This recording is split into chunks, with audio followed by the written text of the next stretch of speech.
సిరిసిల్ల పట్టణం మొదటగా కార్మిక క్షేత్రం.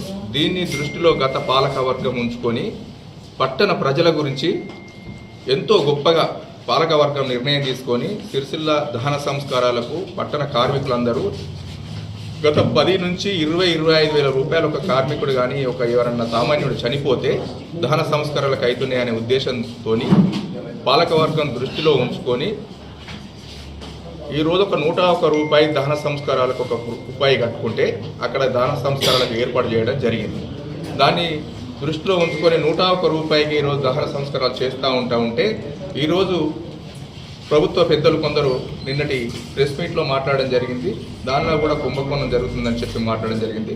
పాపం గత 4 మాసాలు 5 మాసాల నుంచి అక్కడ ఉన్న కార్మికులు పనిచేస్తూ ఉంటే వాళ్ళకు 1 రూపాయి జీతం చెల్లించకుండా ఆ యొక్క స్కీమ్ను బంద్ చేయడానికి వీళ్ళు ప్రయత్నిస్తున్నట్టు అనిపిస్తుంది.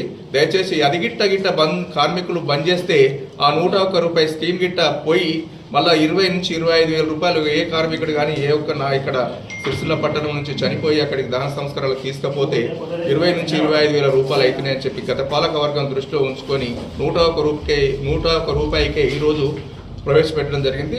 అది గిట్ట బంద్ వేయడం జరిగితే దానికి బాధ్యత ఇప్పుడున్న ప్రభుత్వం అధికార పార్టీ ఉన్న ప్రభుత్వం మాత్రం బాధ్యత వహించవలసి ఉంటుంది. కావున దయచేసి దీన్ని దృష్టిలో ఉంచుకొని ఆ కార్మికులకు వెంటనే తక్షణమే ఆ కార్మికులకు జీతాలు భత్యాలు ఇవ్వాలని చెప్పి మేము కమిషనర్ గారిని రిక్వెస్ట్ చేయడం జరుగుతుంది.